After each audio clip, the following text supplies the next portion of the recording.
This Road to Osaka series is powered by Mizuno. Hear from Reece Edwards, Rachel McGuinness and Julian Spence, and other top Australian marathoners in their push to the Osaka Marathon on February 25. And we are here with two of those names. In fact, three of them are here.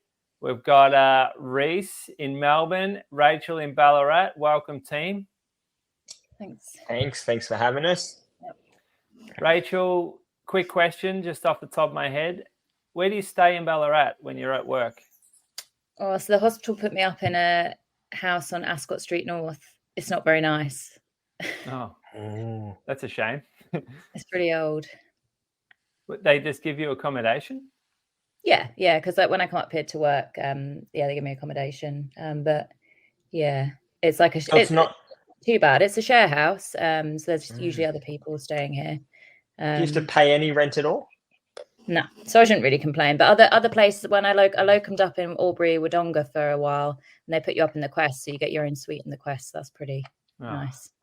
The rich get richer. Yeah, exactly. What are your thoughts, Rachel, on the changes in tax? What, here? Yeah, the changes. No, we don't have to go down that chestnut. It affects the wealthy as well, like positively. So you're all good. Yeah, I'm not in that category, I don't think. All right, two quick questions. Come in today, listener questions. The first one was for you, Rachel. What kind of excuses do people get when you find something up their anus? Oh, the classic is, of course, I slipped and fell. Really? People actually use that? Yeah. Like they slipped and fell.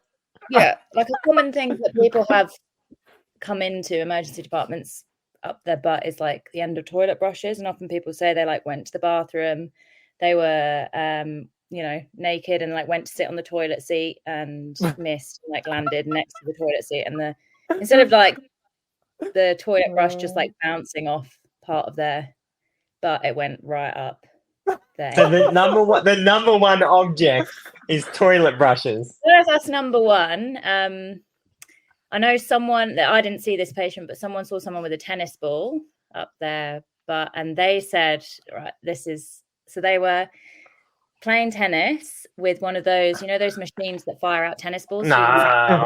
Yeah, and for some reason they were also apparently doing this naked. I don't know. And they were picking up balls off the floor when the machine misfired, and it fired a tennis ball. And instead of it just bouncing off their butt cheeks, which you would expect it to, given the force, somehow it managed to like get up into their rectal cavity. That's fantastic. Yeah. Oh wow! All right, that's great. Yeah. People will come up with anything. Some people say that other people have put it up there without their knowledge and stuff like that. So, yeah. Nah, I'm happy with that answer. Thank you. That's a very good story.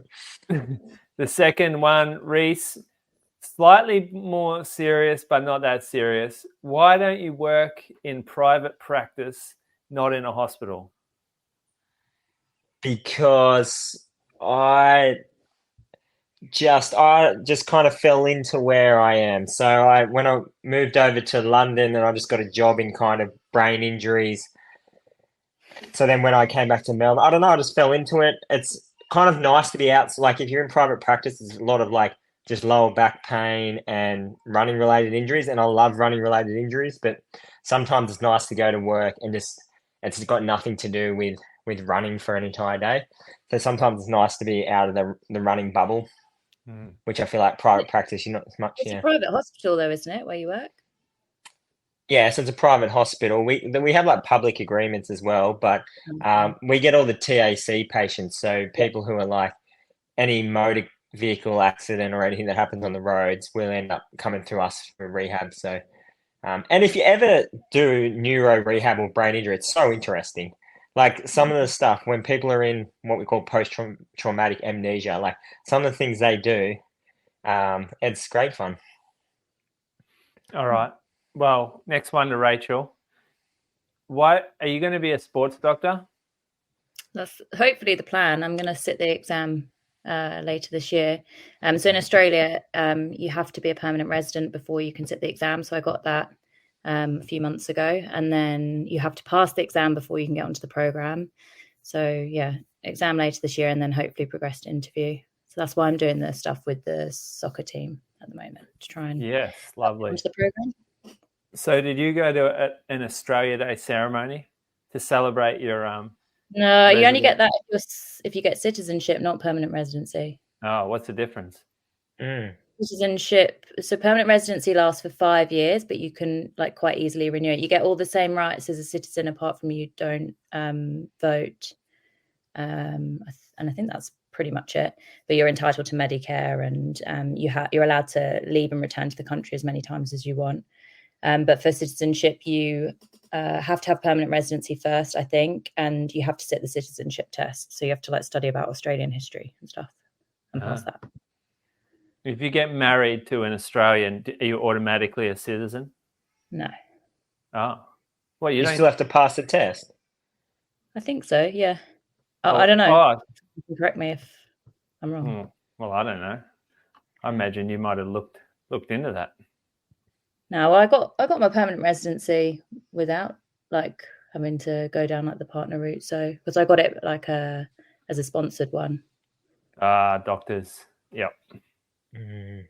Hard to get. All right. Training. Rachel, where are we at? Week off? Full week off? Yep. Full week off, just on the elliptical and the chin-up machine. Oh, yes. Oh, yes. How'd you find it? The chin-ups, well... Did you use the assisted machine? Yeah, so my friend works at the gym that I signed up to in Ballarat. So he was like, when was it like last time you tried to do a chin-up? And I was like, maybe when I was 6 on the monkey bars. Like I haven't even attempted one ever since. He was like, well, let's just have a go and see if you can do one, because you might be able to do one. So hang off the bars, and he's like, all right, go on then. And I'm like, I am going. Like, it's me trying. I'm just hanging there like a rag doll. And he's like, okay, well, we'll go use the assisted machine. And then because you put the pins in, like the pin weight machines at the gym, and he puts it in at 55. And I was like, wait, like, isn't it like how much weight you offload? And he was like, no, it's like levels. And I was like, okay. So I get onto, you have to like climb onto it, and then it like syncs according to how much weight you've offloaded. So I climb onto it and the thing doesn't move. And I'm like, yeah, I'm pretty sure you just put the pin in 55 kilos, which is pretty much my body weight. So he was like, oh, right, yeah, maybe. So I've got, when I started, I put off 19 kilos offloaded, and now I got down to 12. So it's not yet a challenge failed, it's a challenge in progress. All right, yeah, I'll pay that. That's pretty good. That's pretty good. And you get this little addiction, just like running. You'll be a chin-up machine soon. Yeah. You won't be able to go a day without finding a bar to pull up on. Any progress with the shin after having a week off? Does it feel different? Did you test it running across the road, or? No, I haven't really bothered running on it. I want to give it, like my physio said, to take the 2 weeks off. So I do a couple of like little hops sometimes. It's better, but it's still not like 100%. I feel like it felt like this a few years ago, and I never had any history of bone stress or anything. I probably was like, yeah, this is all right to run on. Like, it's just a bit sore, but I'm just going to wait out the extra week, and I've got a repeat scan a week today. So. Oh, you had that today. Oh, next week today, next Monday. Yeah. All right, cool. And so the great hope when you scan it is it shows nothing. Yeah, and the hope is that I'm also pain-free by then, because then that would be good. But like currently there's still something going on, because I'm still getting a bit of pain. So the great hope is that it reveals some answers, like whether this is just periosteal stuff still ongoing, whether it is like evolving into bone stress. But I think it'd be unlikely, given I've now for 6 weeks, apart from 2 weeks of offloaded running where I just did like 20k during the week. That's all I've done. So it would be a surprise to me if it evolved into bone stress. But yeah. What's your headspace like at this stage? This is not to get too personal. You don't have to go, because a lot of people get injuries, especially leading into their main race. They've spent all this money to travel to a race and they get injured. And you're coming out kind of the grieving stage, it seems now. What has the kind of emotional ride been like in this? Because we haven't really touched on that side, I don't think, that well. Yeah. I was like, when I think as well, the difficulty I found with this is because it's not being clear cut. It's not like I had one scan that said, this is definitely what this is, and this is how long you need to rest for, and this is when it's expected to get better. I had a scan that didn't fit with my symptoms. So that kind of like, at first when I got the scan, I was distraught. And then when I was thinking about it, I was like, oh, this doesn't quite fit. And then I was told to get another scan. And I was told, oh, look, you can run for a bit. So it's been very up and down. And it's been very different to how, because when I got the sacral, when I had my sacrum scan for the first time, I think I knew it was going to be a stress fracture. I got it scanned, and like I was pain free after, I don't know, like I was pain free after 4 or 5 weeks. And if anything, I had like repeat scans checking if I was going to be able to run, and I was told, no, you can't. So I was pain free, but being told, no, you can't run, no, you can't run. I kept having repeat scans. Whereas this one is, oh, you can run, and it might get worse. So it's been difficult to navigate, like with the headspace. Now that I've like committed to taking the time off, like if it's not better next week, I'll just take more time off. Like, yeah, I think once you commit to that time off, you know that you're in a set pattern of what you're trying to do. At least it was more period where I was like, should I run on it or not? Yeah, is it kind of once you know the race is probably out of the picture, it's almost like a blessing. Yeah. It's almost like a blessing in a way. Yeah. And you kind of look further to the future. Like you're probably already got your next race planned in your head, I imagine, and that's where your head's at. Well, no, now at the moment I don't, because I've had last year I entered Rotterdam Marathon, Berlin Marathon, Valencia Marathon, didn't make any of them. And now Osaka Marathon, haven't made Osaka. So now I kind of just feel like I have things that I wanted to do, but I feel like I'm not trying to get my heart set on anything because I've had, too many things like pulled away. So yeah, I don't know. I'm just like, I just got to get through until this stops being painful. But MTSS can last for up to 6 months. So I'm just trying to like hold out some hope that that's not the case here. Oh, I don't think you'll have to worry about that. Not being so aggressive with it now. That should sort of. I hope so, but yeah. Sounds like in the future, maybe not booking, like just having the constant disappointment of not making races is not a good thing. Almost like. The problem is though, like with things like Berlin and Valencia, you have to like get your ticket in early. Like I even panicked, like, and I entered the Copenhagen Marathon like I was like, oh, I should just try and get an entry. Like I was thinking like it was in later than it was, and then I got an entry for it. It's like it's actually not that far away. So I was like, so you have an entry to Copenhagen Marathon in May. It's the first weekend in May. Yeah. I don't know why. Like I was just like, oh, I should try and find something now that I can't do Osaka. Like I'll book into something. When did you get this entry? That maybe a week, 10 days ago. Yeah. Like you Coach, have to like. You're on board with this? No. Like I was just like, oh, I should just try and find something I can do. All she's doing is losing money. It's I mean, we're entering it. It's a free entry through the elite. Oh yeah, so that's. I mean, there's no harm in that. Although there is harm in the disappointment of missing another one. Yeah. Like I think I thought it was a lot later than it was, so I put in an entry without properly checking the date, and then when I got the like acceptance, and then I actually looked into it, I was like, oh, it's actually not that far away. So yeah. So they have an elite program, pretty good one. Copenhagen, I never really sort of considered that. They'll treat you well. I think it's the same organisers as the half marathon. They'll treat you really well. Yeah. Have you done it, Reece? I've done the half marathon, and I just remember when I was living in London, I looked at the marathon as the same organisers, and I think I had entered. They were going to run like during COVID periods where there's a lot of races that were just like closed circuits, 6 kilometers round and round. They were going to offer something like that, and I remember dealing with them through that stage, and they were really nice and really welcoming. Yeah, cool. All right. Well, next week we'll be telling. You'll have had your scan. You'll be able to look at it yourself. Be able to interpret it. Yep. Will you look at it yourself?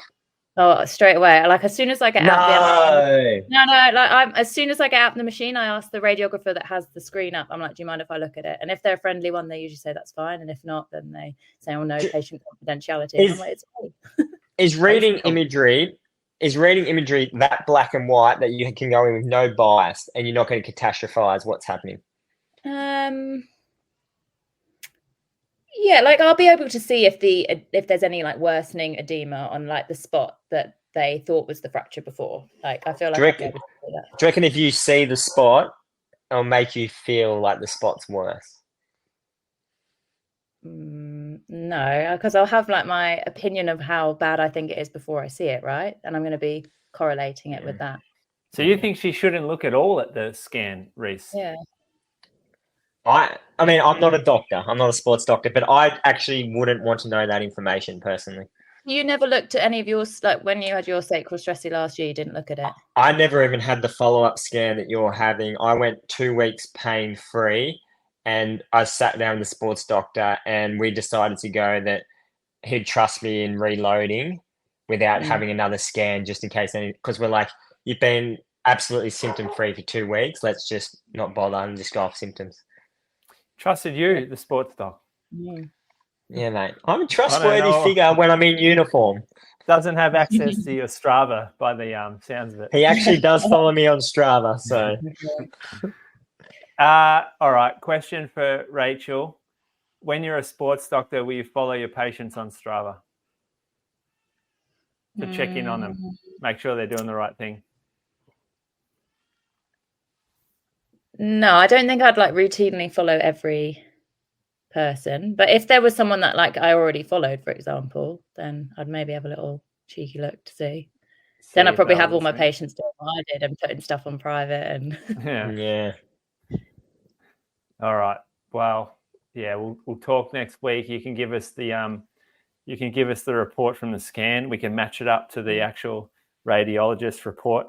Yeah. See how good you are as a sports doctor. We'll do our own little test. The radiologist got it wrong, so he did exactly. I've had a few of them lately with athletes getting scans and the radiologist getting it wrong. We're all human. Yeah. Yeah. Oh, don't get me started on physios though. Jeez. The fucking amount of physios that get it wrong. Oh boy. Well, so that's why I don't work in private practice. You just answered my question. I don't understand a physio like taking a punt on something without double checking with a scan. I just don't get that. I'm like, just make sure of it. This person's coming to you invested in their sport. They're running. They want to get back as quick as possible. Like the physio's ego getting so involved that they'll basically ensure that they're like that they won't double check anything with imagery. Like it makes me upset because I've had so many athletes who have gone to a physio and have just been delayed because of misdiagnosis, wrong treatment, when all it could have been fixed with is let's just have a look and see what's going on, then we'll know what to do about it. I don't understand. It's frustrating. Everybody. There are a lot of like incidental findings on scans though as well. That's something you have to be careful with about not over scanning. Like they called it. Yes, go team Rachel. Hammer that home. Fuck that. Okay. You go in. I'm more. You go in with a shin. You got a shin injury, Rachel, right? Yeah. I don't care what the incidental. You've got shin pain. It's going to show you what it is. You might not care, but like an athlete might care and might fixate. Like I think you have to approach each case individually. But yeah, like if you get a scan done at Olympic Park, they will comment on every single thing that they can possibly find. They're really detailed. And like for me, I know how to read the results of that report and know well that just doesn't really mean anything. But a lot of people wouldn't. They would think, oh no, I've got all these like 20 things wrong with me in the conclusion of this scan. And for some people, that might not do them any good. But it's not up to the athlete to do that. Surely it's up to the physio to do that, or the sports doc, or whoever. Like I just think we like they treat a lot of them treat runners like this is just a side hobby that it's like, oh well, if you don't run, you can go for a bike ride. Who cares? when really we care about running way too much to be treated like poorly. If I walk into the sports clinic, I want to be treated like I'm an AFL player who's just had an injury on the field. What are you going to do to get me out there back playing as quick as possible? Yeah. Like, scan me, jab me, cut me, whatever. Get me back out there as quick as possible. Yeah. That's the type of treatment and care I want. Yeah, very valid. Reece Edwards, you're training this week. Let's go through it. Also, firstly, I like that. You just got angry. That's the first time you got angry in this series. Oh, I've had so many. And what can I do? I'm the running coach. I got this athlete whose physio is absolutely butchering him right now. And what do I say? Hey, excuse me, I think you're getting it wrong. But there's nothing I can do. And you've got enough friends that are physios that are probably can guide you to the advice as well.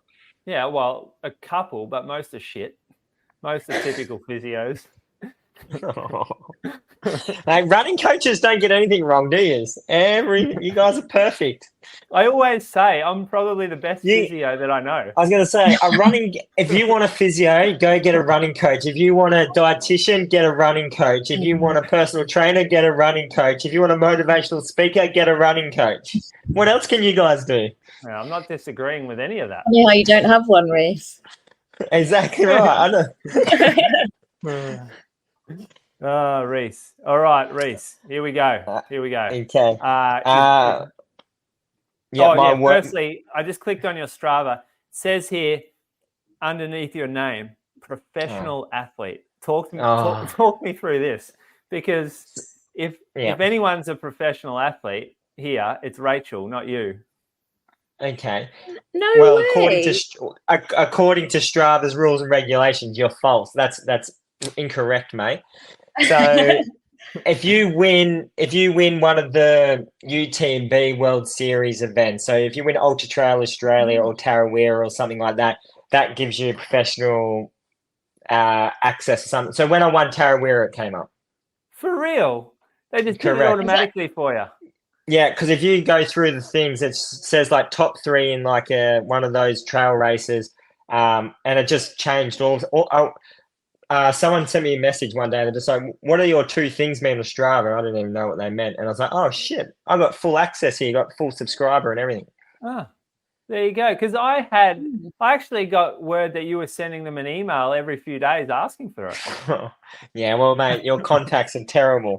And they just got sick of receiving the same email every couple of days, and they're like, "Just give it to him. Who cares? It doesn't cost us any money. Just give it to him." It does seem crazy, but doesn't it? Because it's like, I think you have to be like maybe it must be an Olympian, or you can win these trail races and get. It's kind of embarrassing, to be honest. That's why you've touched me on a sore spot, because I don't really care for it. I'm glad you said that, because I'd be embarrassed if I were you. I do like having the maps access and stuff, but I'm happy to pay whatever the subscription is for that. See, I'm paying for that shit. Mate, that's where you got it wrong. You're too busy doing Bogong to Hotham. You should have been bloody in the Blue Mountains. Yeah. Mate, UTMB is going to buy that out soon. Don't worry. They already have. You're 5 years down. You're 5 years too late, mate. You're a businessman, aren't you? Oh, yeah. They're a good business, UTMB. Have you seen all the hoo-ha about it at the moment? Yeah, I have actually. It's very interesting. Explain what's going on to the listeners. Explain just quickly. So what happened was there was this independent race in Canada that was just done by like the locals there, and Vail Resorts that owned the land that the race was on, they didn't give the independent company permission to run their event. And then it got announced literally a week later that it was going to be UTMB Whistler, and UTMB were already talking with Vail Resorts to stop giving the independent company any access to that land. So they just stole their race. So instead of buying that independent company out or buying that race out, they literally just went behind their back and manipulated the system and created the race there. So that annoyed a few of the elite guys. So there's kind of a few of the elite guys who are talking about boycotting UTMB this year in protest. But I reckon UTMB could cash up and just offer them enough money and probably pay their way out of it. Give them all the Strava subscriber Yeah, they'd be up for that. They'd take it. They're runners. They'd take anything. You give them a physio cream, little tube of physio cream, they'll do anything. Yeah, that's true. A little Good stuff, Rebby's mate. All right. Your week of training. Now that my week of training. Yeah, so I was back at work this week, so a lot more singles during the week. So Monday, 17-kilometre jog just around home in the town. Tuesday, the same thing, 17-kilometre jog. Nothing of note. Wednesday, I did a workout with Ben Kelly out on the bike just down at Burnley Boulevard. I'm always a bit sluggish after work, so I did a 15-minute tempo. So I've done my warm-up, and then I've done a 15-minute tempo at 3:15 pace into 8x1 kilometre. And that 15-minute tempo there is just to make me feel a little bit better for the 1Ks. And I think all those 1Ks were anywhere between 2:59 to 2:55-ish off a 60-second recovery. So I was really happy with that after a day of work. And you're is that still on the footpath? That's just on the footpath, yeah. So actually, it never ever annoys me, and I was having a good clean run. Then on the very last rep, there's two ladies walking dogs two abreast and a bike rider coming the other way, and I'm like, damn, Moose has put the mocker on me. What about Al? Right. Sure, he's up front with a bell, just dinging them all? Yeah, he does that, but in that case, it happens so fast. He kind of just let me go through and drop behind me and then came back around.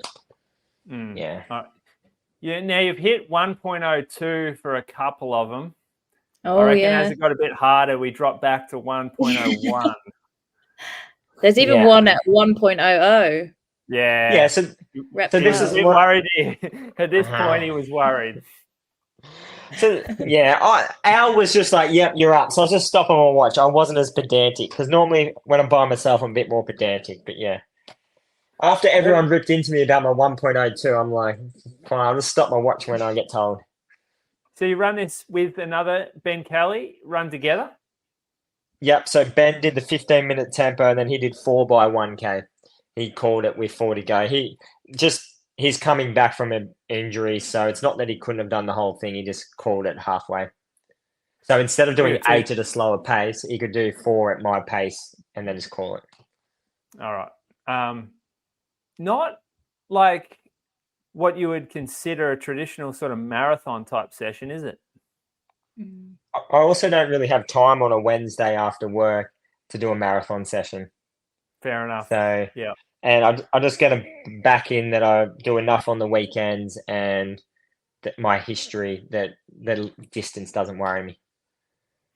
And I think you know this too. My ceiling, I need to bump up my speed, so it's a bit of a priority.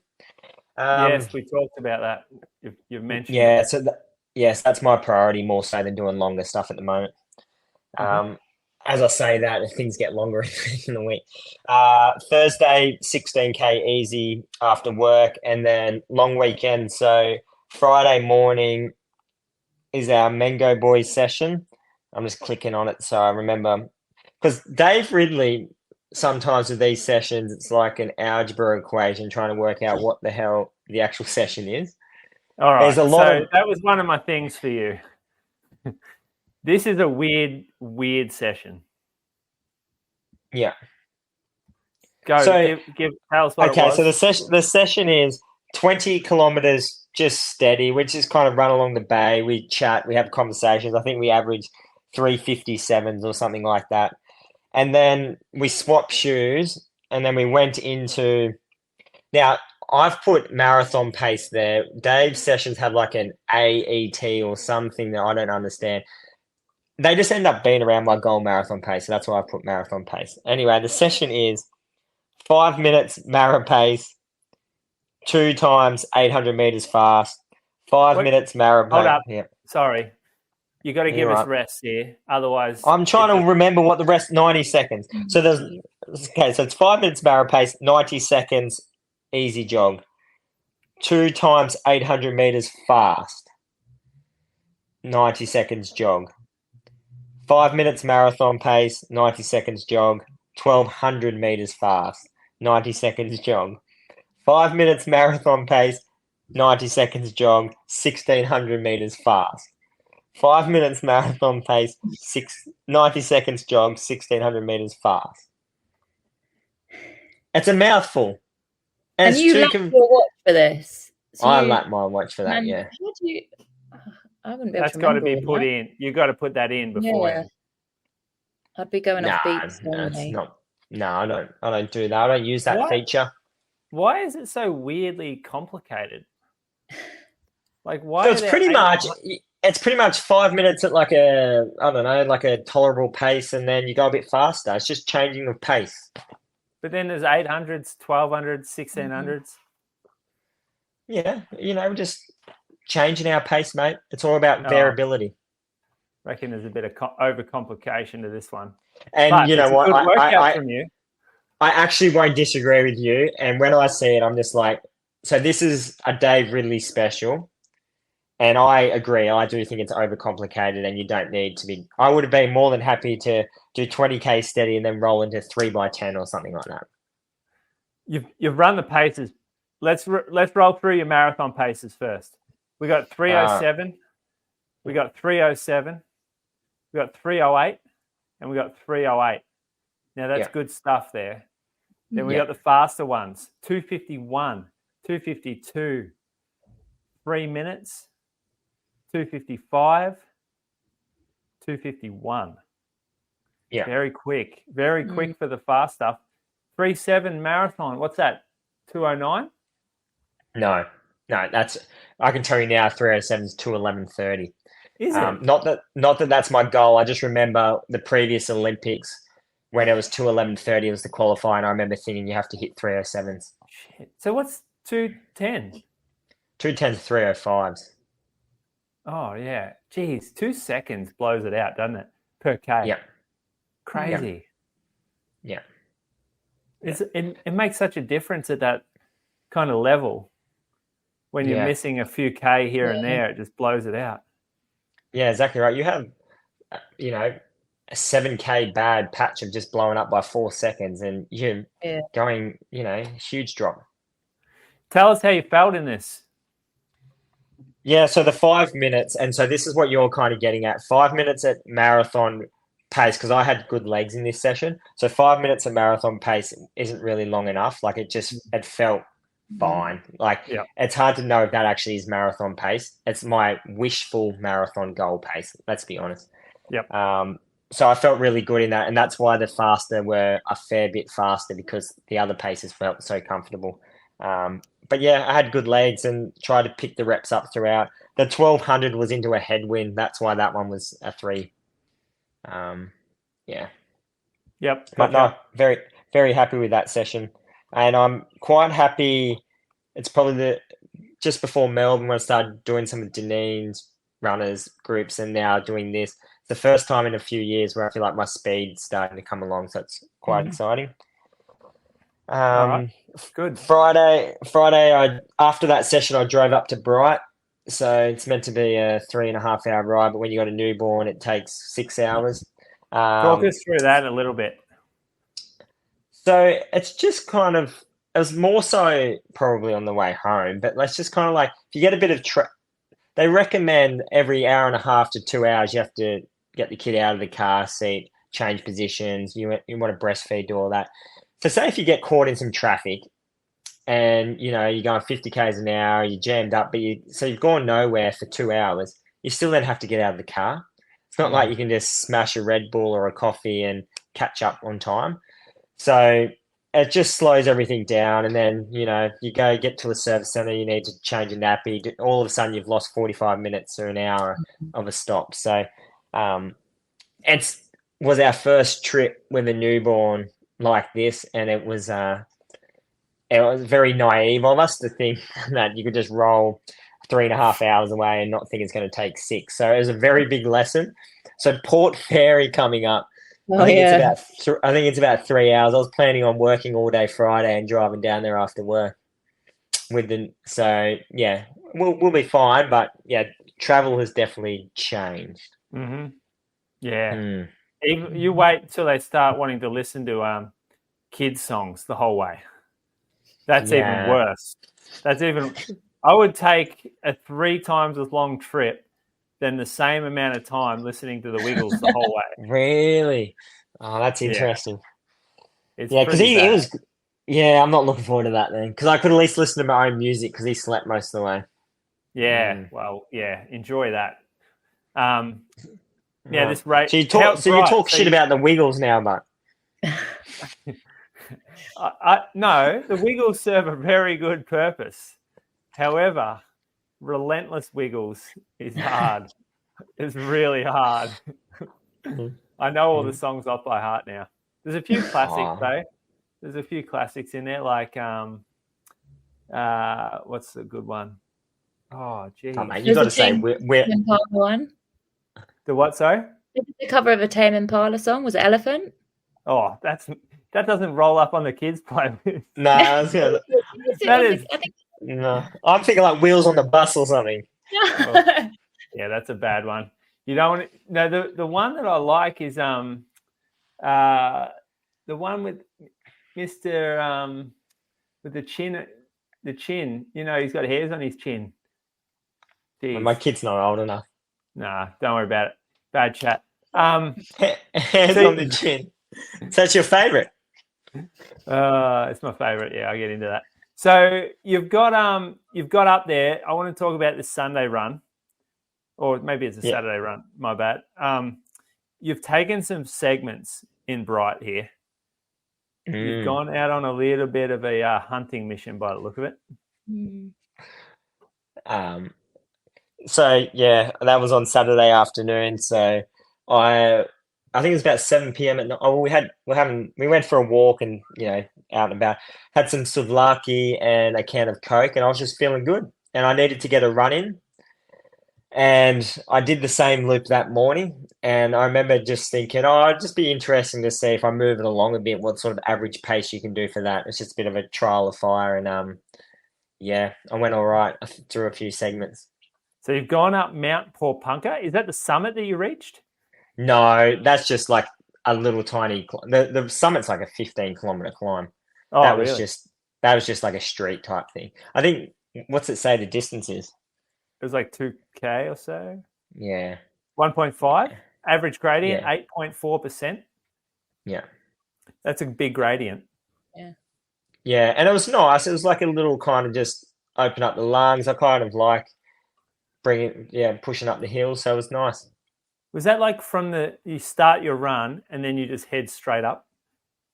Yeah, I did literally probably ran for maybe 90 seconds and then went for it. Oh, yeah. All right. I don't mind that. 2:57 on one of your kilometers. No, that's the Strava algorithm just feeding you absolute rubbish. Yeah. I think when you're a professional athlete, they look after you for them. Yeah, exactly right. They give that is no. You've gone up 106 kilometers in the second kilometer. 106 meters. Yeah. Oh yeah, 106 meters, but in 4:28. Yeah. That's my climbing legs are going all right. Yeah. Gee, that's pretty solid. And then it gets steeper after that. Yeah, it wasn't easy, but I've done a little bit of this now, and I feel like this uphill running is helping me. So, well, you only get it when you go away, don't you? Well, that's it. I think when you're in Melbourne, you're just on the river all the time. As soon as you see a hill, you're just like, I just want to run up it hard. And you've put a picture up here, Reece, and at first look, I thought this photo is going to make the internet because of your finger placement in the first picture. Oh, I haven't even looked. Quick on it. Oh no! Do I have to pull something down? Oh no! No, I was like, what's happening here? What am I looking at? Oh, I didn't even notice that. Yeah. Oh, yeah. This little fella's going all right. Yeah, he's doing all right. Yeah, he's doing all right. He's not doing that good, but you didn't get that from Dad, but he's going pretty good. Oh, that's good from you. That is real good. Oh, I did not even notice that. Yeah, well done. Good pickup. Yeah, lucky she doesn't listen to this podcast, so we should be safe. How many Ks for the week? Oh no, you ran Sunday. Sorry, my bad. I'm skipping ahead here. Yeah, so Sunday was kind of this is another thing about now being a parent is we had to check out by 10. My partner's just been cleared to come back and do a little bit of running, so she wanted to get a run in as well. So she went out and did a run whilst I was looking after Oliver. And then I kind of only had about 2 hours 15, 2 hours 20 before we had to check out. So I just wanted to get 2 hours in, but I kind of deep down wanted a good 30 to 35K. So I wanted to hustle along a little bit and I didn't want to be too bored. So I kind of just broke it up a little bit. There's no meaning to these paces, it's purely for my own entertainment. So I kind of broke it into like 10 minutes steady, which worked out to be kind of around 340 pace. And then I did 20 minutes at like 325 pace. I did that 3 times and then I just kind of ran 350s back to the hotel just to kind of get my run done. There was no meaning to that. Isn't it? It's not really altitude at Bright, is it? 300 meters. It's not at all, really. Nah, it's not altitude. It's fine. It was nice and cool. Like, yeah, that rail trail is quite nice. So you run uphill for a fair while though. Must be a yeah. So it's interesting because you're running up the valley, and I would have said, like, it says 114 meters elevation for the entire run, and you've done that 114 in the first half, and then as soon as you turn around, it just gradually comes down. But it felt easier on the way back. But it felt like more than 114 meters. That's for sure. Yeah. Well, you're running a fair click. I mean, you ran 325s up 38 meters, 20 minutes worth. Yeah, so I was for the end of the week, and that was kind of like I've been doing like really, really fast reps, and then this was kind of something nice just to get something out, a bit, not ridiculous, not slow, but not fast, just something quite strong and just beat up the legs a little bit. Shoes for this one? What shoes do you roll with? Shoes, that was in the Wave Rebellion Flash, and I just carried one of those precision, the big sachets, and they like 90 grams of carbs. The 90 one that you can twist off. Yeah, so I used that as well because I was just out there by myself, had no one on a bike, there's no water or anything, and there's no bins or anything like that. So it's nice just to have something where you just kind of sit. Yeah. Yep. Cool. All right, 180K. Any changes to your goals on the day after this week? Has it influenced you at all? No, not really. I still, just break 213 is my goal. I'm not going to go out and do anything reckless. I know for a fact that even on my best day in Osaka, I'm not in 210 shape. So, yeah, no, it hasn't. It gives me confidence that maybe the first half of my marathon might feel a little bit more comfortable than what they normally do. Because of the paces? Just because of the paces. Normally, like in my marathon PBs, I have actually felt quite uncomfortable for the first 15 kilometers, and then I kind of get rolling with the pace, and then I just kind of hold that. So it'd be nice if the first 10 or 15, I'm not in my own head thinking, oh, is this too fast or not? So when you ran your PB, do you remember if you negative or positive split? No, I positive split every single time, but by much, I think my PB, I think we went through halfway in like 66:10, and then I went on to run 2:13:20. Yeah. But I fell apart at like literally exactly on the 35K marker. So I was like still running the same pace to 35, and then I just capitulated. Even though it was downhill at the end. Yeah, so it was the first time ever in a marathon where my quads I just remember this moment like I can't go anymore. Like my legs feel like lead. And I went from literally hitting every split at 307, 308 to hitting like 320s, 321s till 40, 41K, and then you pick it up a bit. I had a guy I ran with, this German fella, and he left me at the 35K. He made me pull a turn, and then he kind of kicked on me, and that's when I blew up. But he went on and ran, I think 212 low, and in that last 5K, I've gone and run 213 mid. So yeah. All right, we got a guest coming on, so I'm going to go through my week now. Monday. So this was a down week for me, which means I tried to just keep it to one run per day. First day was just 9K, ran that in the afternoon.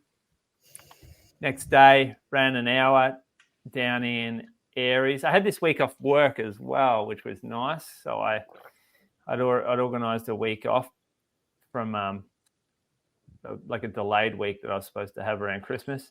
So I ran this. Aren't you the boss? Can't you just take time off whenever you want? Well, you sort of, not really. Sort of. It's not looked favourably by the team. You're a team player. Yeah, well, lately the team's been helping out a lot more. I ran with Ali down in Aries. God, she was up and about because she was on a down week too. So she literally sat probably like a meter in front of me this whole way. And I would have said 15 to 20 times, slow down. And she just did not get it. So we ended up running 4:18s, which is really fast for an easy day for me. That's good signs for Ellie. Yeah. I think she'd responded to a couple of days. She had Monday off running totally. So she was feeling extra poppy. We did a workout on Wednesday morning. We went to our little loop. It's called Grossman's Ridge, the estate. We ran 5 by 2 laps of this. The idea was progressive. I had Brady come down from Echuca for this workout, so he wanted to go and show off in front of some of the Surf Coast crew, and we had run. The goal was to sort of start about marathon pace and then kick down. I was trying to go about 2 seconds per K quicker each lap. So it started about 3:20, then go 18, 16, 14, 12, something like that. The laps were about 3.14.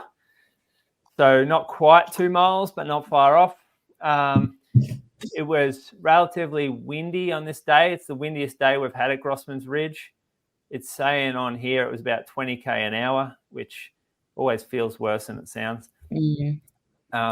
First one was 3:19 pace. The rests as well. They were going to go start at 90 seconds standing rest and then increase if we needed to. So we've gone 3:19, had 90 seconds, 3:15. We took 2 minutes, 3:10, 2 minutes, 3:05. We took 2 minutes 15, and then I ran 3:4s for the last rep, and then Brady ran a 2:54 last kilometer to run off on me after I So what happened was that there was windy on one direction on the lap, and I'd taken the first lap basically, and then looked after him for the headwind into the second lap, and then he's kicked around me and run the last K in 2:54. So it was actually interesting. It was a good workout for me. I was really happy with how it went in terms of paces. Like the first 3 reps felt really easy, and then it started to get a little tougher in the 4th rep and the 5th rep. I was working hard towards the end. First lap was fine. Second lap got a bit harder. So why are you running this in a progressive nature? I want to do more work underneath marathon pace, similar to what you're doing.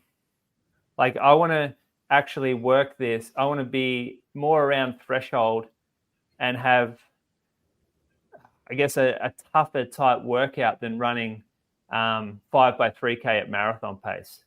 So I want to work. So you reckon this is tougher? You reckon this was a tougher workout, even though you've just said the first 3 reps are easy? You reckon this is a tougher workout than 5 straight at marathon pace? Oh, way tougher.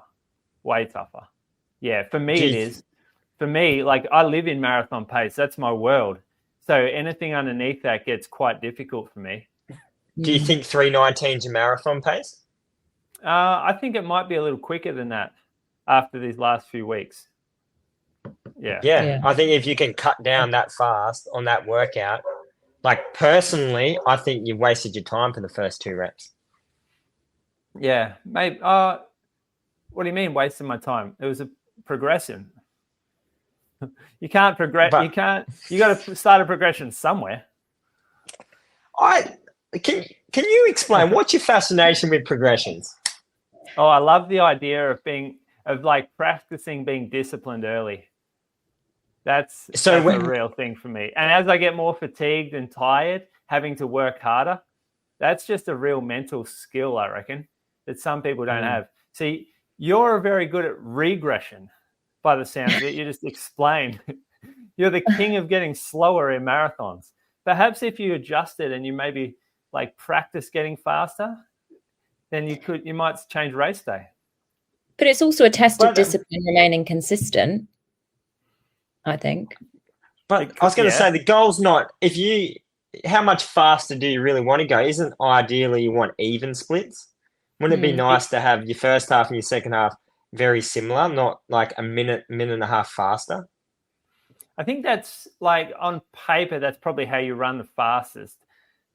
I've always run really well coming home strong and being in a super positive mindset, knowing that I can attack the last 12K rather than hanging on for dear life and having that anxiety of wondering if the next kilometer is going to be the end of my race or not.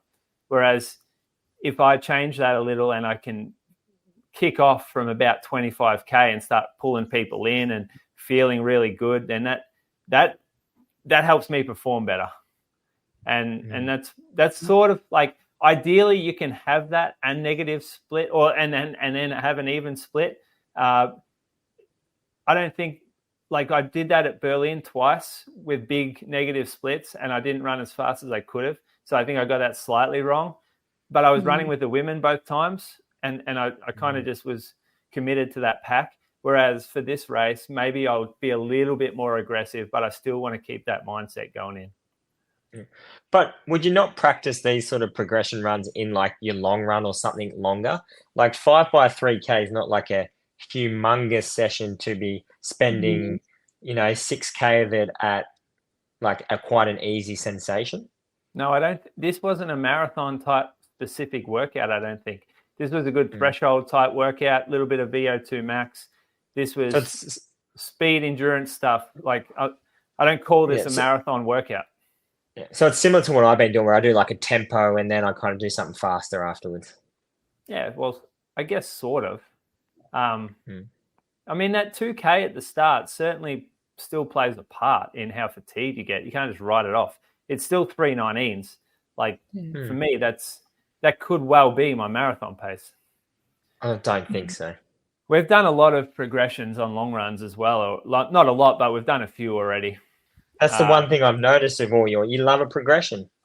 So it's good to hear the mindset of the man, why he's doing all these progressions. Likes to come home strong. Before I did this block, before I wrote this out, I went back and looked at what I was working for me really well when I was running faster. And a lot of it was progression stuff. So I've included it a lot. I've actually gone back and I'm revisiting a lot of it. So that was, did you see the footage of Brady half-stepping me? I did. So is this where I ask you questions about Brady right now? Because last week you made a comment where you said, Brady can't run a marathon. Now, I would like to dive deeper into that comment. What is the reason why you think Brady can't run a marathon? Is it his emotional state? Is it physical state? Like, what are you thinking here? Where are your thought processes, mate? Yeah, it's discipline. It's showing off early. So it's like ego taking over, I guess. He can't sit back and be disciplined in his marathoning. Even on this one, like, you can see what was happening. This was the first or second rep, and have a look at him just charging off the front. Like, how do you expect to run a good marathon if you can't even sit back and relax for the first rep? It's a bit of a worry, actually. And a lot of people in my DMs going, "Oh, geez, he's doesn't learn anything, does he? All this time, and he still wants to be off the front with the ego kicking in." And a couple of Surf Coast guys were like, "Do you reckon he felt like he had to show off for us because we're not really into that? Should we tell him we're not into people showing off like that?" I don't get why he needed to do it. 2:54 last K. It was impressive to watch. I gave him kudos at the end. I said, "Geez, Brady, you're so fast. You're a really fast guy." But do you try to tame this beast? Like, is someone like Brady, has he got the personality to run a progression? Like, if you tell him to run a progression come race day, are you wasting your time? Do you say, mate, you know what? Use your ego, go out for it, and maybe that's how you run faster? Nah, hasn't worked for him yet. Hasn't worked for him. Has he gone out fast in marathons, has he? Oh, I mean, it only looks fast because of how much he's slowed down. Mm. So, like, you know, it doesn't look, it's not that fast for him. He'll be good. He'll be good at this one. All he needs to do is just have someone like me in his ear at about the 2 to 3K mark saying, don't run ahead now. Just sit back. You want your other 220, sub 220? You get it if you stay back a little bit. Let's just do this smartly. And at the end, he can run a lot faster. He can run a lot faster than just 220. No, I know, but he's only done it once before just, so I think he'll take anything under 220. Yeah. Anyway, that was... So you're going to scalp him? Yeah, I will. Yeah. I will. Cut that up, play that back after the series is over. I ran with him the next morning. He's actually a Lululemon ambassador, if you didn't know. And he rocked up to this run, and I'm telling you, every bit of kit was a different type of pastel color. It was like a pastel violet top, little lemon colored hat. He had like a peach short. Oh, I don't think he actually washes either. He just uses the piece of clothing and then bins it and goes to a new one for the next time he runs, because it was immaculate looking. Mate, Brady, if you're listening, mate, forget about your appearance, buddy. Just keep training. No, he looked good. He did look good, because there were a few boys with him that did not look good. So he stood out. It was just a short day here for me. I couldn't resist running twice, so I went 8 and a bit and then 6 and a bit. And then I went for a trail run. You'll love this, Reece. Trail run the next day, put on some trail shoes and ran through some single track. Forgot kind of how tough it was, really, because it was it's pretty much non-stop hill. A lot of corners, a lot of tree roots, a lot of steps in the track, and a lot of snake watching on this one. I was about a bit later, 10 to 9. My wife also likes running, which is like annoying because they have to run as well. Do you share? Is it one morning, like, do you alternate? No, not really. I kind of get run of the roost on that, which is... and you're complaining. And you're complaining. Yeah, she's not a morning runner. That's lucky for me. Ran an hour the next day just around town.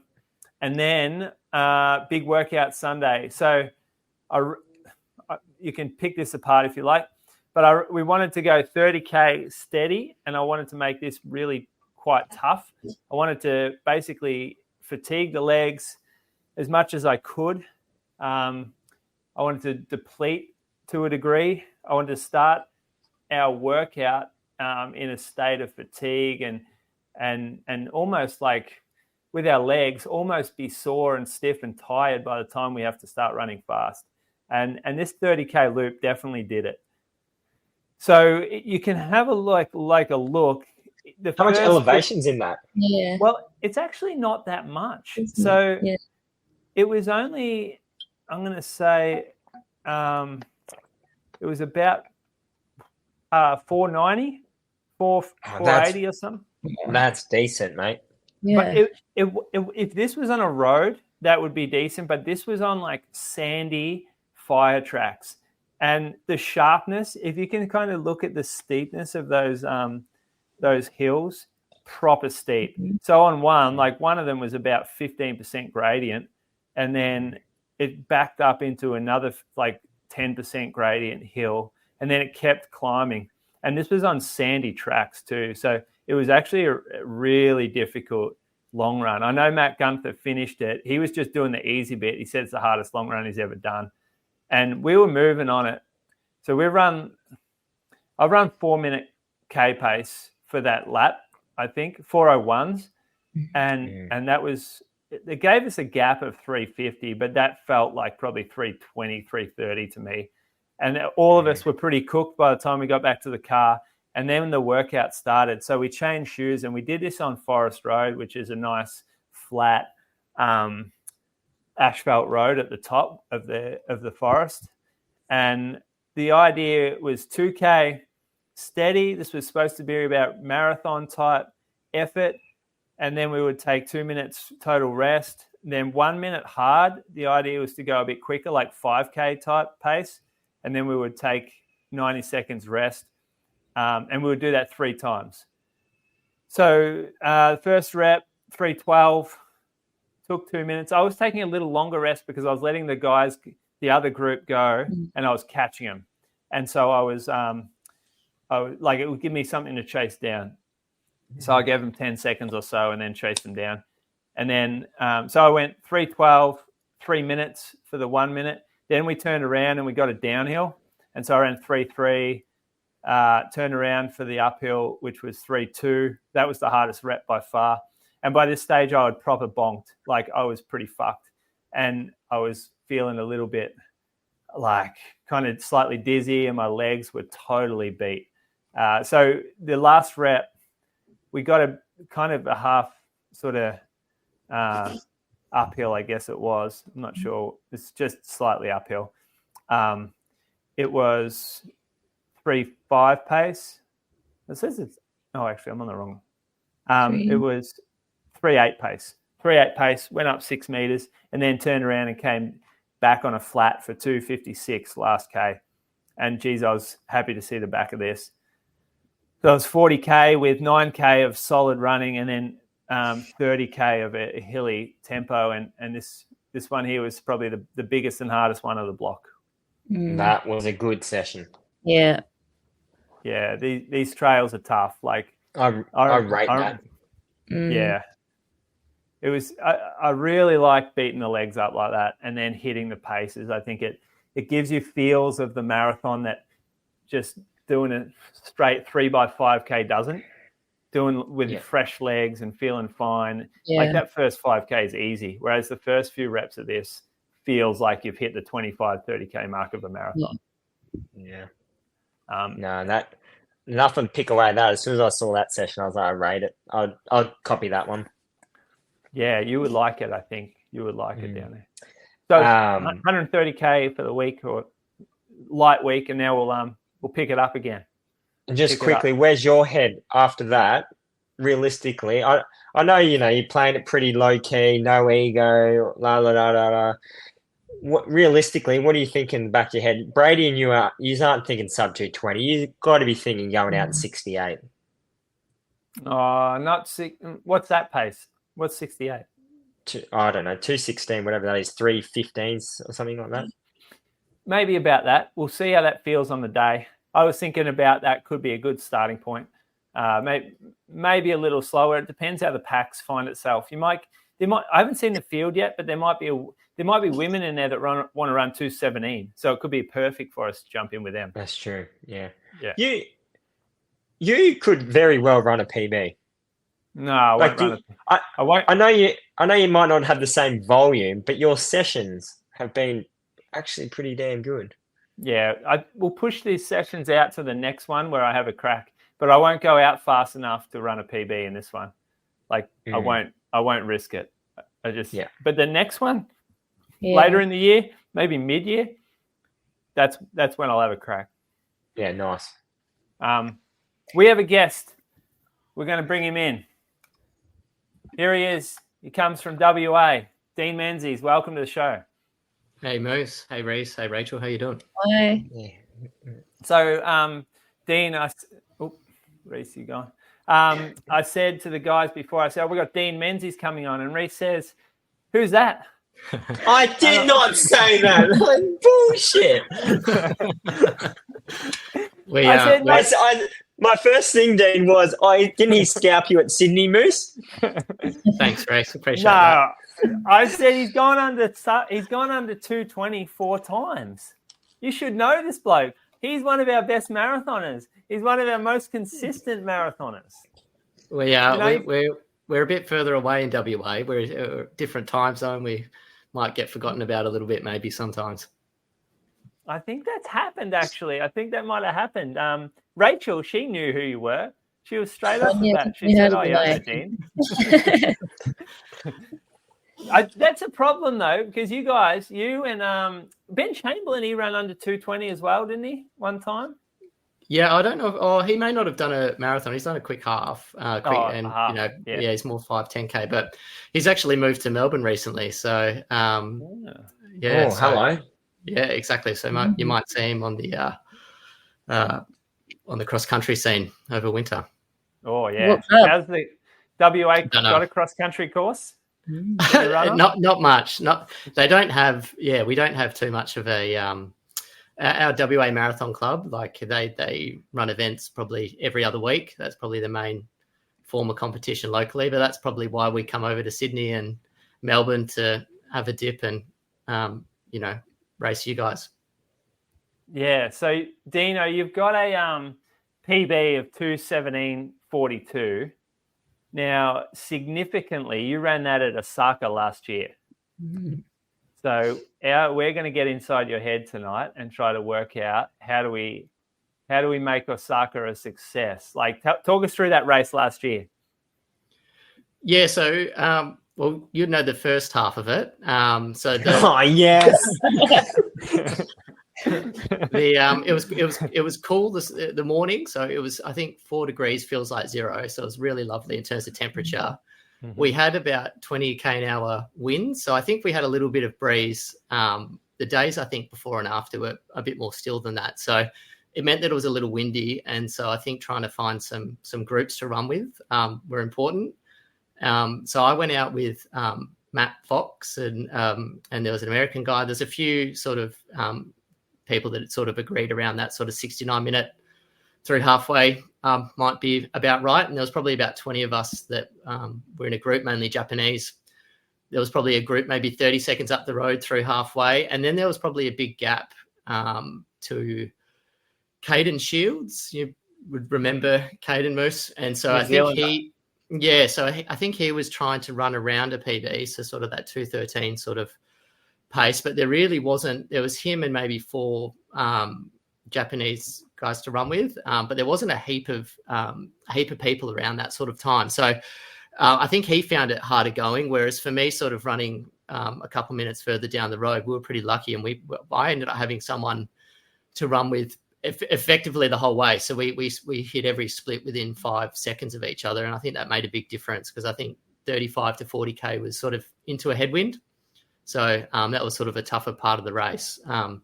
That, and then probably there was a hill at 28Ks, but it looks like that's moved now, or maybe isn't there. I think you mentioned there might have been some course rework, so it looks like there might be a hill around 32Ks maybe, but hopefully it's with some of the redesigns it might be flatter and faster. Yeah, interesting. I do remember seeing you at a few of the turnarounds, because there were a few turnarounds last year where you could sort of see ahead, and I did see you in that pack and thought, gee, that's a massive pack. You guys looking pretty strong up there. And there were a few gaps in front of you. Like, it was notable. But when you look at the results, it doesn't really show, because all it shows is the really fast group blowing to shit and just basically filtering back through the 2:14, 2:15, 16. Yeah, I think 100th or so split like 30:03 or something. Like, there was just that super pack in front, which was insane. And then there was a couple of smaller packs, but we were pretty lucky. Like, we still had probably 20 or so at least through, say, 15Ks. And then we ended up blowing apart a bit and ran a quicker split and ended up catching the group in front. And then a few of us still worked together. Yeah, through to about 35, 32Ks, probably up that around that 28K hill. We sort of sorted a few people out, but then there was still a couple of us the whole way. And it was cool, which was lovely, and sort of training over our summer, I think, makes such a difference. So it still made for a pretty good morning. Yeah, and that's the next thing I was going to ask. That course that you've run on. So you've run Gold Coast, Melbourne, Lake Biwa. Any others that I'm missing there? I did Melbourne 2019, and I ran Perth last year, but that was sort of only a couple of weeks after Sydney. That was bit of cash grab. Yeah, it was a double cash grab a little bit. So double cash, nice. Get that in around Sydney. And that's it. I think that's all the marathons I've done. And so Osaka course, like how did you rate it? Did you find like that there are any? You mentioned the hill, but then a bit of headwind at the end. Did you feel like there was good support on course? How is the drinks and stuff at the for the athletes like in that sub elite area that we'll be in? The drinks are awesome. That's probably because I was looking at maybe doing this Osaka or Shizuoka. A few of the guys that I train with, our training group heads over to that event, and a difference in the sub elite field is you get access to drinks, and sort of it's the same setup as what it was for Lake Biwa in the sense that the last digit of your number, so you sort of get seeded. So say you're 65th seed, you will be on table 5 and you will be the 6th bottle on that table. And so what that sort of means is as you're running through your the people who are 55th, 45th have likely collected their bottles. So you're running straight up collecting your bottle. It's well spaced. The tables are well spaced. So that's a real highlight, I think, in terms of getting access to drinks. It makes it a lot simpler. Mm-hmm. Do you go into this year's event fitter than last year? I think so, yeah. I struggled a bit 2022. I sort of trained up for a couple of marathons and didn't do either of them. We had twins in April, so that sort of made training a little bit difficult. And so Osaka was sort of the first prep I got sort of right and was able to get there, and then ran Gold Coast, and I was probably in pretty similar shape, but it's probably a bit warmer in Gold Coast, and there was no real pack or group to run with then. So I sort of ran with a group that sort of split 69-30, 69 high, and then sort of ran a pretty similar time to Osaka. And then I think I was probably maybe in slightly better shape for Sydney, but it's sort of, as you know, it probably wasn't the day for it. So I think I'm in better shape now. So I'm hoping to run a bit quicker. So that'll be the plan. But like you say, sort of as I maybe caught the end of, you sort of see how the packs form and sort of set a conservative sort of halfway split, and then I think attack it from there. Yeah, that Sydney race was impressive from you. I gave you no chance when you went out on your own. I watched you run away, and I'm like, idiot. He's going to 42K in the heat by himself, no packs. I'm like, we're going to eat this bloke up.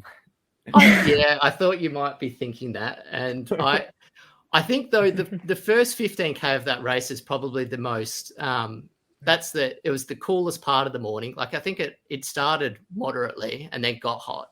And there's not that much elevation in that first 15K. So the logic was if I could get away comfortably, then maybe I don't burn too many tickets. And I was really happy with the decision up until probably the back part of Centennial, and then I was regretting it. And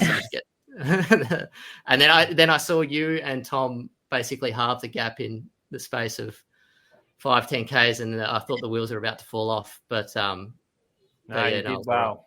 That showed how strong you were that day. That was impressive stuff.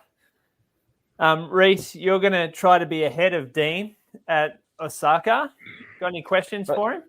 Well, you boys pretty much just ruined my hopes and dreams, saying that there was a 2:16, 2:17 group, and then there was empty space until 2:06. So there wasn't. There were a few guys. I think if you ask Caden, there was certainly a few guys, but I think it was a bit thinner. They were very aggressive last year, but I think but like I think I'm going for it. I think I'm going for it. Oh, well, Will, if there's no one running, like if I have a choice between running 64, 65 through halfway or 68, I'm probably going to go 64, 65. Mm-hmm. It's probably stupid. I'm an accountant by trade, so I'm very conservative. So, but I think run it by RAF. But I think it might depend on the course, but 42Ks by yourself and you're going all the way to Japan, it's pretty lonely, isn't it? So I don't know. Yeah. It depends what you're happy with. It might just be on the fly, right? I just want to have a good time. Yeah. Singapore 2.0. Exactly.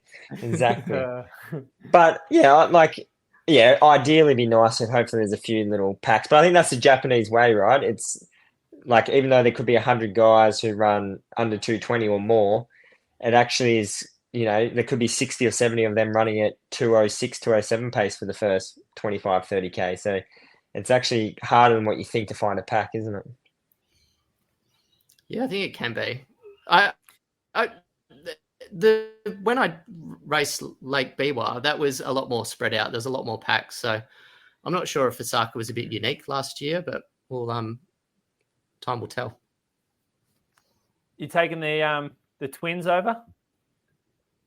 No, going solo. We just came back. We were just down south of Perth just over the weekend, and they're sort of at a easier age now. So we'll probably, maybe if I run Gold Coast Marathon in July, we'll do that. But I don't think we're as adventurous enough to take him over to Japan just yet. Not a good call. Sounds good on paper. Reece will probably try it. Are you going solo, Reece, or are you taking the fam to Osaka? Yeah. Osaka, I'm solo. Yeah. Rachel, are you taking the partner? Yeah, he's running actually. His training's going well. So yeah. There you go. At least I can get out there and support him. He ran Sydney as well, so I went out to support him for that, and now get to support him again. Oh, that sucks. I have a quick question for you, Dean and Moose. So this year or last year, everyone turned up the Sydney Marathon, right? He's made a big hoo-ha about how hot it was, how slow the course was. Did you boys look at the times the year before? There's a different course. Because they apparently made the course faster for you boys, and we still had 27-degree weather. I'm just saying. What elevation was it when you? Oh, mate, I don't know. I'm just. It was a very different course. I don't think you went down to that Mrs. MacArthur. They genuinely marketed the race to say it's going to be faster this year. Faster because they got more Africans, and it was faster. Or maybe it wasn't. Actually, my bad. Your year, you had some pretty fast people. It was the 2.7 year, I think, was it? Yeah, I think the difference is the flat bit that you're talking about. We finished on the flat bit, so the last 15K was flat, so we got the hills over and done with early on. Yeah. How do you think you would have gone, Reece, if you were? It's hard to know, isn't it? Keep in mind what Brett Robinson ran, and then also what Tom DeCanto ran. Before you answer that, I'm just saying, mate. The year before, 2:17 solo. What did you run at Melbourne? 2:14. You're a good runner. But you're right. But you're 100% right. Like, Tom's going to run 2:11 like a couple of months later. Like, I'm not actually saying. I'm just talking absolute shit here to you boys. Yeah, but ran I had to run. I ran Sydney in the solo in the heat doing this bloody hilly course, and no one bats an eyelid. And then you boys go running, and the whole world's hoo-haing about how hard this course is and how hot it is, and all this sort of stuff. You were a good runner. You agreed. You're a great runner. Dean. That was a good run, bud, Dean. I'm glad you scalped them. The WA scene, it came on real strong for a while, but it feels like it's sort of tapered off. Tell us what's going on over there. Yeah, well, I think it's hopefully it's coming back. We sort of, Matt Ramsden, you know Matt, he's got a decent group of guys that he's running with. I think Dan Canala and a few other guys that are sort of training with him. So there's a few guys that are running well sort of over the 5-10K. But yeah, there's probably a few people that were running well that are injured at the moment. So sort of Nick's not running. I know Neera's sort of Jereb, she's raced well over on the East Coast. I think for a few people, we sort of lost a bit of traction through COVID, and then it's sort of now everything sort of races are back. Things are, for Perth people, I think in particular, there are some great local races, but also the opportunity to sort of, we don't have the depth of field that, say, you do in Melbourne. So for us to be able to start traveling again, I think people are getting more excited. There's at least a handful of us all heading over to Osaka, and then there's people racing Tokyo and Shizuoka over the next few weeks. So I think it's on the improve. All right. What's your squad look like? Like, how many guys or women? How many are you running with in your sessions, or is it mostly solo? Yeah. No, so on a Tuesday we rock up to the track. There's about, say, 50 of us. In terms of ranging, varying in abilities, and there's sort of there's sessions on sort of all the time. So through Front Runner, you sort of pick it around what works for you with your lifestyle and work schedule. So for me, Tuesday night at the track, Thursday afternoon, sort of there's a threshold session that I'll join, and Saturday morning. And there's probably anywhere between, say, 30 and 50 people at a given session at any point in time. And then half a dozen. There's not many people that I do my long run with. I sort of, just to save time, just go straight out the door from home when it suits me. But yeah, I will have company to run with each training session I rock up to. And what's Raf like as a coach? He seems like a very passionate bloke. Yeah, I think he's very passionate about marathon, very passionate about running, and that's pretty infectious. So I think when I joined, I hadn't run a marathon, and I think his sort of love for the marathon and love for running sort of helped, inspire me and motivate me to sort of give it a go. And I've sort of loved training for and racing them. It's a fun distance. It sort of suits my temperament and maybe physiology a bit. So he's been great. Huge support and a good in terms of goal setting and motivating us to sort of try and improve and get out and race. Now that Nick's injured, are you the golden child over there? Yeah, you top dog. Golden for now. boy. I mean, it ebbs and flows. You take it while you can, but I'm sure there'll be some. It's always some young. You boys just had a 2:16 marathon. I moved west. Yes. I've been one of a friend of the show, Moose. 2:16. I don't know. Yeah, I've been sliding into his DMs. Have you messaged him yet? Yeah, we've gone for a couple of jogs. Who? Wow. Just say who. Let's just let it tease him. Yeah. Huey Williams, mate, has moved to Perth. Yeah, he hasn't run a marathon since 2019, but sounds like he's preparing and hoping to get back onto him. He's had a young kid and stuff, so he's hoping to get back into him this year. So there's a good training partner for you, mate. Yeah, hopefully we'll push the pram together, get out there and look. Well, you got twins, a bit harder. Dino, you've been a good chat, so I'm going to keep you in if you've got a spare 15 minutes for question time. Sounds good. How do you feel about that? Yep. Beat last time. Yeah, you're actually a fair bit funnier than Reece, so we might get some laughs out of this. All right. Let's start off. I'm going to pepper you, Rachel, first. Preferred sock height. Is it different for training or racing? So where are we talking? And let me just set them out for you. We got crew. Now that's going midway up the calf. We got quarter. That's going just above like the ankle bones, sitting about that far above your shoe.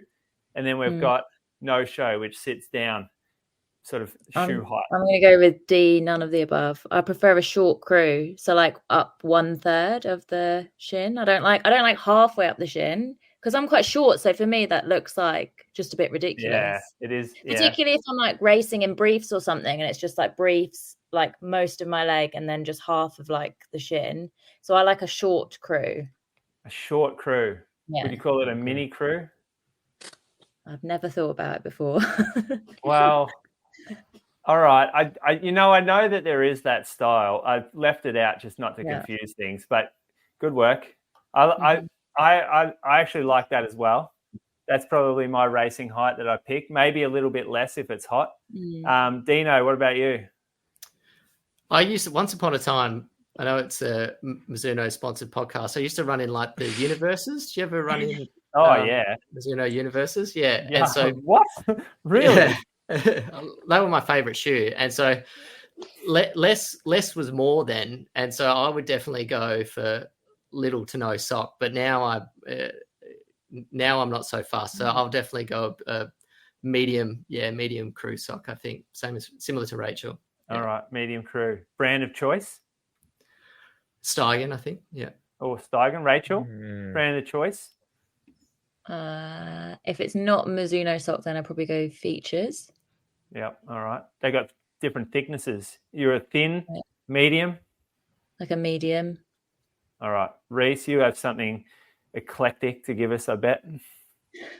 Oh, well, I wear cycling socks. Oh. So I go crew.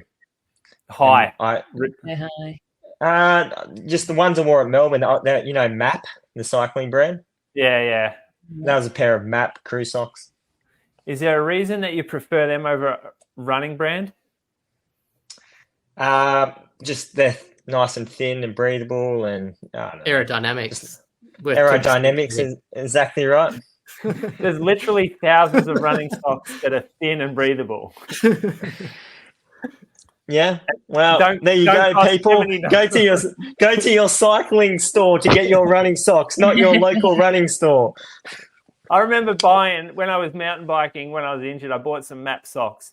And I'm like, why the fuck do these cost so much? And then I got them, and they're like exactly like the running socks that I sell for $30. I'm like, this is unbelievable. Cycling, they just make the same stuff, and they just put it up 200%. I used to think they were all the same until I heard half tights were all the same until I heard about the special half tights. So, oh yeah, you got to get to the expo early. Sounds like it.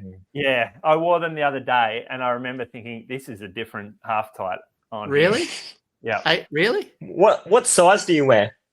I think I got large, and they are so small. They are so tight. And then Jordan, he ended up extra large. So I looked, they were unisex. So I remember now at the expo, I grabbed a medium, and I'm like, what's wrong? I was trying to get them to tell me if it was women's or men's, and they didn't speak English. And I was like, fuck, this is so much harder than it should be. So I tried the extra large. It felt pretty comfy, but I think the idea is that they're pretty tight on you. So I'm normally a small to medium. So consider that when you try them. Yeah. All right, good stuff there.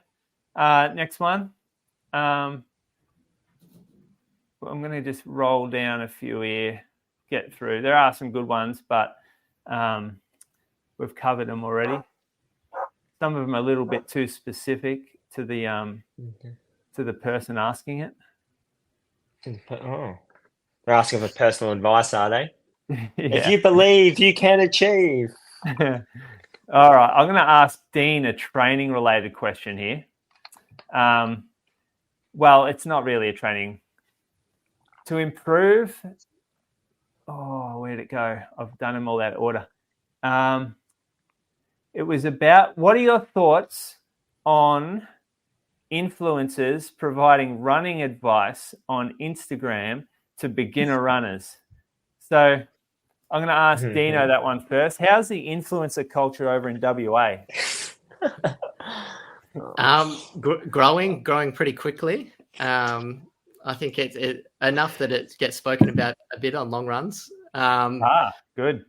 Yeah, so I think it's good for the sport that people are sort of having a go and sort of learning. And I think the influencer maybe appeals to sort of a new runner. So it's sort of like surface level information, and it's maybe not always completely accurate information, but it's good that people are getting out there and, talking about running. I think it's really good for the sport. I think running's getting more and more popular, and for a sport that traditionally doesn't have as much a following, I think that's a good thing. In terms of the accuracy and the relying on the information, I think it's sort of like a real user beware, because I think it's probably, not always the most informative content. Oh, you are an accountant. You play That's diplomatic, isn't it? Yeah. Rachel, planned? you don't have to be you don't have to be like risk averse or whatever. You can just go for it. Tell us what you think. You might love it. So I don't mind like people giving their anecdotal advice about like, this is what I do in my training and just telling that as a story. But I personally don't like when people that are influencers give advice as to what others should do, particularly when it comes to health related issues. I think if you're looking at someone on their social media profile, you should assess whether you think, are they educated enough to be telling me this? Because like, I feel like I'm a doctor and I want to be a sports doctor, but I would never put on my Instagram anything about medical advice, nutrition advice, coaching advice, because I'm not a specialist yet. I'm not a nutritionist and I'm not a coach. So I'm educated enough to know that I shouldn't be giving out that advice. That's the issue. The issue is it's the uneducated people that are giving the advice. They don't realize that there's an issue because they haven't gone to a degree or they don't understand ethics. So that's what I'm saying to the person that is approaching this social media page. Think, is this person, are they educated enough to be giving out this advice? Because the answer is probably, unless it has on their social media profile, like accredited dietitian and they're clinically applying that in practice, probably not. So I think just take it with a pinch of salt.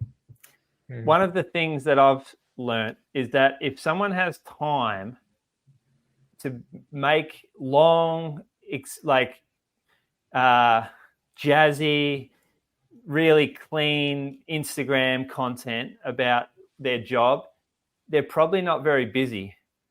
And they're probably not very busy because they're not very good at what they do.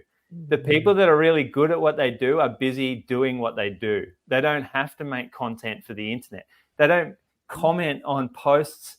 They don't make reels that take them 4 hours to do in the morning before they go to work.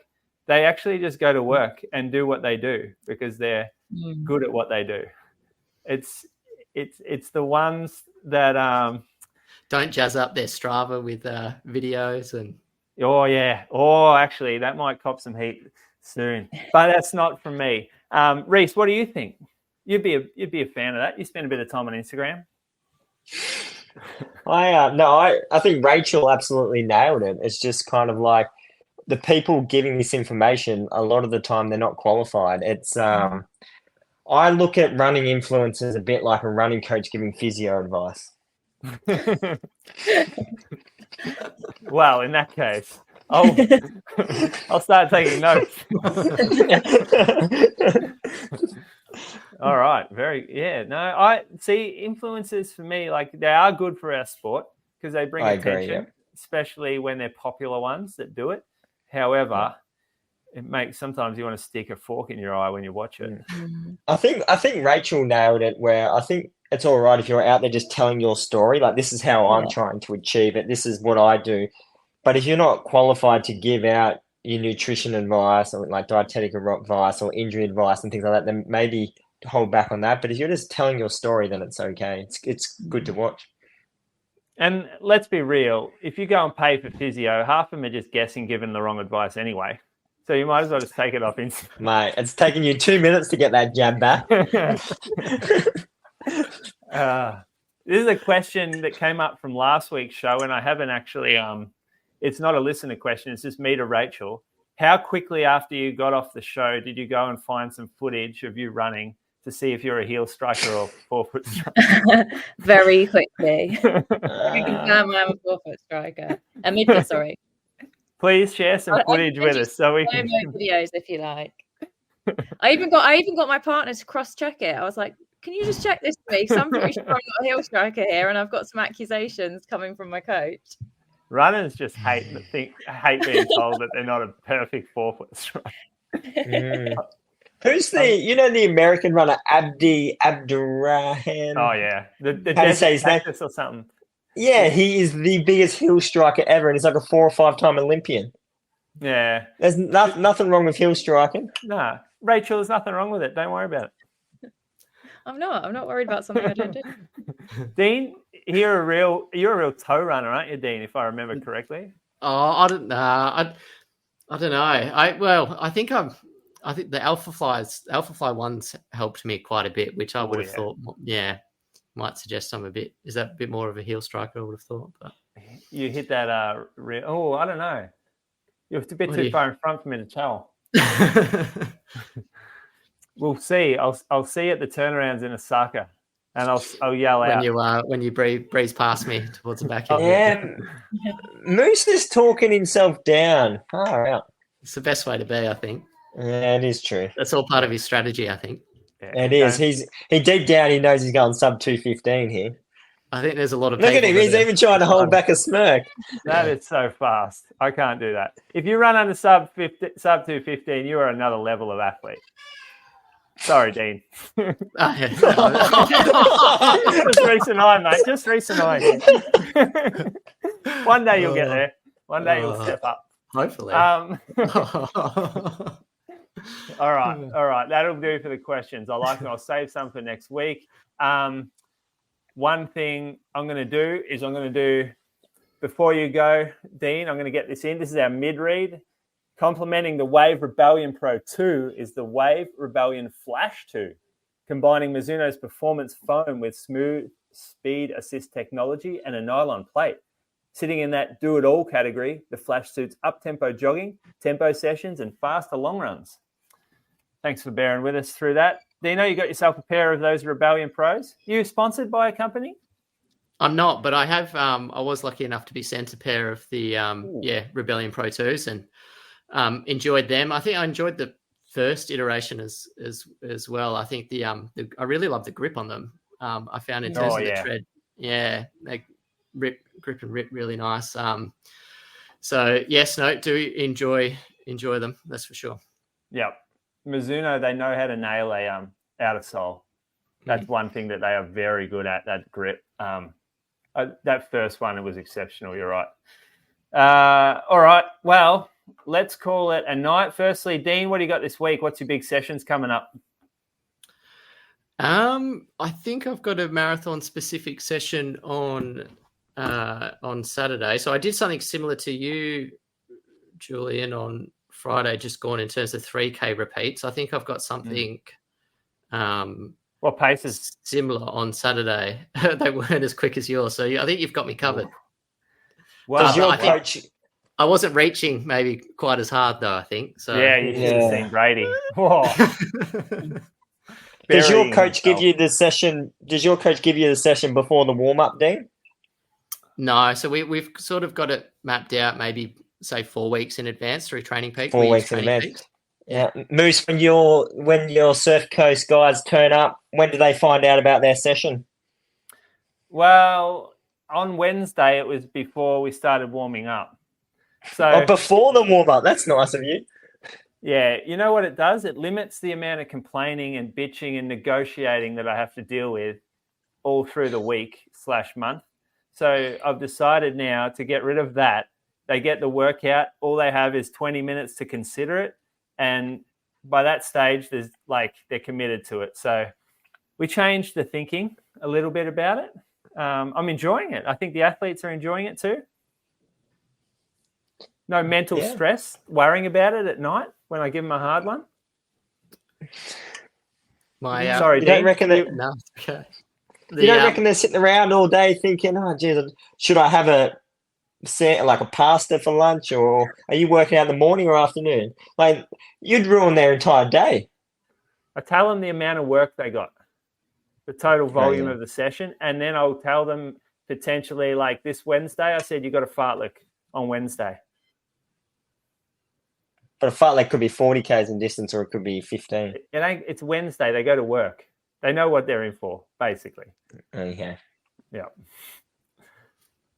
Dino, this week sessions. Sorry, let's do it. No, big one. So Saturday is 12k steady into 3x3.5k with 500 meter float, into 3x2.5k with a 500 meter float, into 3x1.5k with a 500 meter float.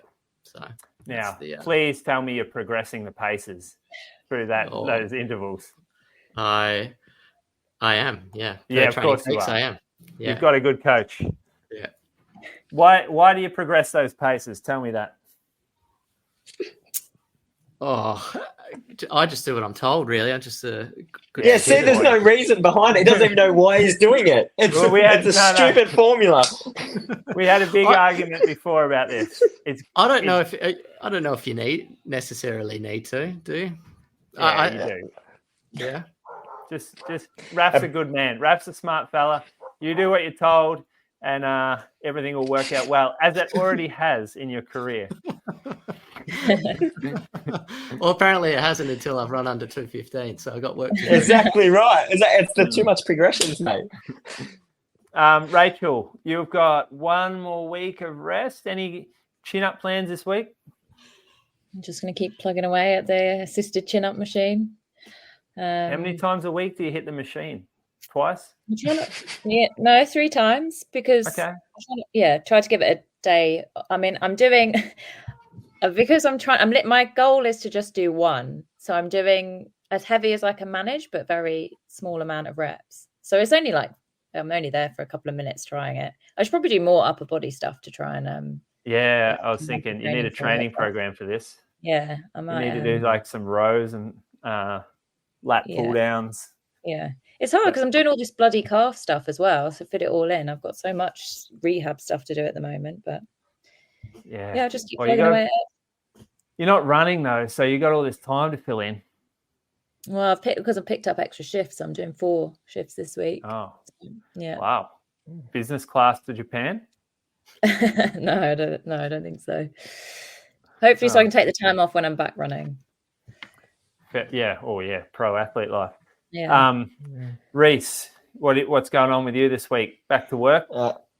Back to work. Pretty similar to you. I just do something midweek and then just do that big session on Sunday that keeps changing. But you said it's 8-6-4-2, you reckon? 8-6-4-2, and then there'll be a 2K float, and there'll also be a 1.5K float, and then a 1K float. So the float gets shorter, and then the reps get shorter too. And is this a progression run? You're quite welcome to progress it. I'm going to just pull up some details, actually. My computer just shit itself. Here we go. So this is the plan. So we're doing a workout on Sunday. It's going to be at Albert Park. Time frame, 6:30 a.m. Drop your bottles. Drop your nutritions to the table setup. 6:45, you can warm up. 7:15 session starts. So I think that's the start time of the race as well. So we're trying to lock that in. The location, Albert Road Drive. You'll know this well, Rachel. The drive is closed to traffic at one end, so traffic should be limited. The drive is next to the warm-up track at Lakeside. There's a toilet block. Runners are best to park in the service lane car park perpendicular to Albert Road and walk across to Albert Road Drive. On the whiteboard, on arrival, head to Mizuno van, register your interest in a specific session. Give yourself an idea of who you'll be running with. So write your name on the board. There'll be shoes there to try on. You got the Rebellion Pro 2 and the Flash 2. So that could be good if you want to take a pair out, see if it could be a race day shoe. Precision Hydration. They're going to be hooking us up with gels, chews, drink mix sachets. So that's awesome. You can practice their nutrition on the day. Bottles, water, personal drinks will be placed. There'll be some recycling cups as well. That's pretty cool. Tub will be on the side of the road, 100 meters down to dump your stuff in. Now, this is the safety stuff. Run on the left-hand side of the road on the inside of the bike lane in an anti-clockwise direction. Who owns the parrot? That's one of my kids. Sorry. That was a good shriek. That'll be fun this week. That'll be great. What paces are you going to run for this, Reece? I would like to just try and hit them all kind of, anywhere from 3:07 to 3:10. Maybe start the first couple around 3:10 and then, progress. Do the old progression, as they say. That's clever from you. It'd be good to see you. Rachel, will you be down there? Will you be? No, unfortunately not. When the date, I was going to come down and cycle, but then they changed the date. But I'm down in Port Fairy for a wedding, so I won't make it. Okay. All right. Well, Port Fairy's a nice spot. You'll enjoy that. That is. It'd be a great spot to run a marathon, Port Fairy. Yeah. You're the ambassador, are you, Reece, down there? Just love the place, mate. I am. All right, good. I've got a fartlek, and then I'm going to come up and run this with you, so that'll be fun. I can't wait to watch all these guys race at the front. It'll be a classic watch.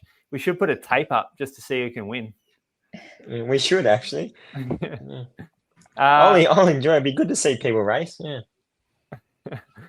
Thank you for your time, Dean. Thanks for having me on. Appreciate it. Look forward to seeing you in Osaka. Yeah, mate. Come join the 66 halfway group. I'll give it a go. All right, guys. We'll catch you on Sunday. Rachel, Monday. See ya. Enjoy the session, guys. Right. Happy training. See you guys.